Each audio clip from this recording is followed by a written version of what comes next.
To 18, Antonio Brown had a big game. He caught 2 touchdowns from Roethlisberger. James Conner also had a big game. Guys, what did the Pittsburgh Steelers prove in their win over Cleveland yesterday? Well, I don't know if they proved anything, but they further confirmed what I think a lot of people thought after the first few weeks of the season could be the case. That this team started slow, that maybe the Le'Veon Bell drama and some of the locker room discord was actually affecting their level of focus. But this is one of the 5 most talented teams in football. And much like last year, they found their footing after a shaky start.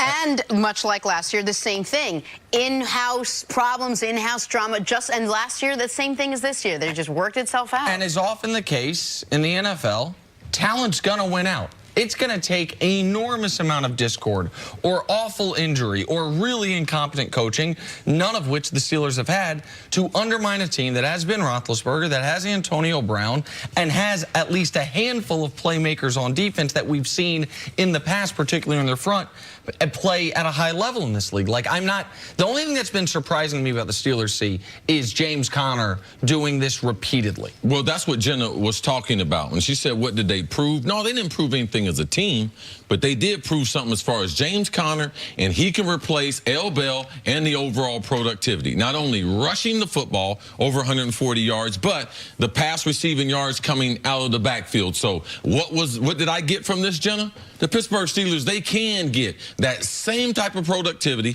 from that offensive line that I believe is underrated. They can get it from Conner that they got from L. Bell, and they can do it for a lot less money. So I believe that the Pittsburgh Steelers continue to send a message out there that we can be productive. So they did prove to me. James Conner is a starting running back in this league. He's not a replacement. I told Nick, every game he's making himself money. Because every game people are starting to see, because, oh, he's not the threat out of the backfield. Oh, he is a threat out of the backfield. We know he's a proven runner in this short period of time. His overall shiftiness, his vision. Like, I believe he can have an elite season if he's the featured running back in an offense. Well, he's on pace now, halfway through the year, for more rushing yards than what would be Le'Veon Bell's career high, for only 100 yards shy of stay at home if you want to. Right, yeah. Le'Veon Bell's career high in scrimmage yards. That incorporates the receiving as well.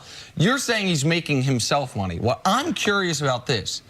Do you think he's costing Le'Veon Bell money? And by that, I mean the following. There was a time with the Denver Broncos, and I know this is a long time ago, but where it felt like, man, pick anybody. You got a former Marine, put him in the backfield. He's going to rush for 1,000 yards. Orlando Scary, Mike Anderson. You go down the list. That's when they had the great offensive line coach, Alex Gibbs, and they also had that run blocking, that cutoff style that people weren't really accustomed to, and they did it better than anyone else. And so I know the Steelers aren't running that style, but the point that I'm making is, now that we've seen another running back for the first time in Le'Veon Bell's tenure get the workload that Le'Veon was getting and put up similar production, I wonder if teams across the league, like the Jets, like the Colts, that were probably planning on giving Le'Veon Bell a big contract this offseason, how much they wonder, wait, is this system? How much of it is Le'Veon Bell as a special player, which I still believe he is, and how much of it is the system that teams are scheming to stop Antonio Brown? I think teams always thought it was the system because you have Ben Roethlisberger. That was one thing that Brian Billick used to always tell me when he'd go out and talk to teams and everything, and they want to watch our tape, and they wanted to know kind of what was our emphasis in certain pass plays. It all came down to, hey, man, you don't have Randall Cunningham. Oh, you don't have Dante Culpepper. You don't have Chris Carter. You don't have Randy Moss. You don't have Jake Reed. So I believe that people all along knew that what Pittsburgh had with the weapons they have on the outside is a special situation. James Conner definitely made himself a lot of money. At this point, we have to assume Le'Veon Bell is not going to come back, and this is the team that the Steelers have moving forward. How far can this team go? I don't think they're a Super Bowl caliber team because I still think that their defense, they're still going to have problems. Their offense, when they function at a high level, they're going to be one of the best in the league. But I believe ultimately their lack of pass coverage ability on the back end will keep them from being. Now, the AFC, it's not stacked. You don't have to be a great team to be able to try to advance, but I don't believe they're good enough to be able to beat a team like New England. Well, and you say we're going to assume Le'Veon Bell's not coming back. I can't quite assume that yet. To me, it's on the board that he doesn't come back, and that wasn't on the board a month ago, but we'll know for sure in the next 2 weeks. If he doesn't show up by that drop-dead date. I'm going to stop guessing, though, like you. I'm just going to stop I've never seen a guy treated like this. I don't think it's worked in his best interest. And he's already forfeited over $8 million. I don't know how he's going to get that $8 million back. All right, if he does come back, what does this team look like? Well, so that to me is interesting. At this point, I didn't think it was possible, but at this point, James Conner's done enough to prove Big Ben right, even if Big Ben shouldn't have said it publicly, that James Conner should continue to get a heavy workload, particularly if Le'Veon Bell last year is the... But you can't give him a heavy workload. How are you going to continue to give him a heavy workload? James Conner? Yes. Why can't you just keep him as your feature back? Even if Le'Veon comes back. Oh, you're going to keep him on the bench? What? Yes. You don't lose your starting spot from an injury. You don't lose your starting spot from holding out. So, no, I don't see Pittsburgh benching him when he comes back, and because he's an elite running back when you move him outside the numbers. That's not something James Conner can do. So I would be shocked if they benched him. I don't believe that is on the board.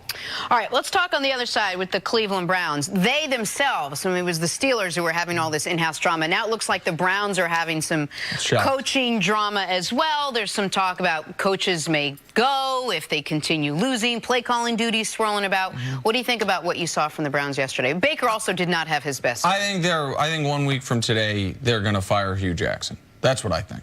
I think that you can't justify the record. You can't justify the lack of attention to detail in close games. And why do I say a week from today? So they play the Chiefs in a week. I imagine the Chiefs will pace them. And this report this weekend was that they might move on from Todd Haley. That there's a power struggle between Hugh Jackson and Todd Haley. Move on from both? No. That Todd Haley might lose that power struggle. Hugh Jackson can't win another power struggle here. Like, at some point when you have won 4 football games in 2.5 seasons as a head coach, and when we look at this team every week and we're like, man, they got some talent. They have Myles Garrett. They have Denzel Ward. They're right there. They need a better offensive line. The Joe Thomas retirement has really hurt them. Their new left tackle had a holding in the end zone, and he's been giving up sacks all year. But I think that they need some shock to the system, because a team that was in every game the first 5 weeks of the year has been now blown out 2 of the last 3 weeks. I totally disagree with you. They've improved fundamentally. A team like this with so many good young players, they have to learn how to win games. There's no team we thought more improved than the Cleveland Browns. Nick, you thought they might win 9 games. Yep. So you don't lose that in 2 weeks. We knew ultimately there would be a power struggle between Todd Haley and Hugh, because Hugh called plays before. Todd was going to call plays, but where their biggest problem has been in the wide receiver room. When they started to lose players, they lost Corey Coleman earlier, former #1 draft pick. They brought Dez Bryant in. They didn't sign anyone. Josh Gordon, they had to be able to let him go. They do not have strong enough playmakers to be able to support their young quarterback, and I believe that teams have caught up to their offense, traded away Carlos Hyde last week. They don't have enough offensive weapons to be trading away people. So for me, if they had another wide receiver, like the way their wide receiving room was 2 months ago, 3 months ago, then I believe it would support the quarterback. They need to stay exactly where they are, at least until the end of the season. You accomplish nothing by firing the coach this early in the season when you've seen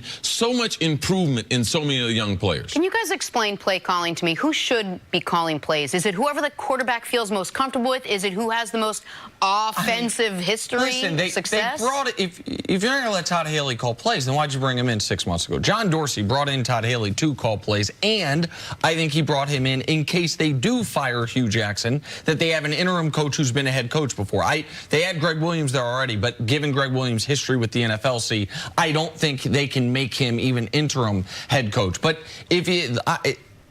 I'm not acting like Todd Haley hasn't had some curious decisions. Before they traded away Carlos Hyde, seemed to not want to give the ball to Nick Chubb. There are things that you can criticize, but he was hired to do a job, the job he's done best in his NFL career. I would be surprised if they didn't let him do that job.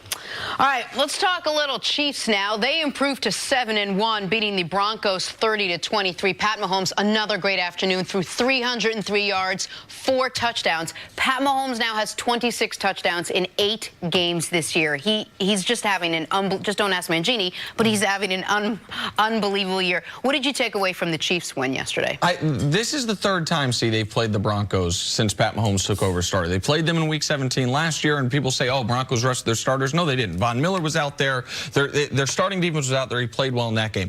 And then the Broncos with a little film on him the worst game of his career until the comeback was against the Broncos. For him to 4 touchdowns,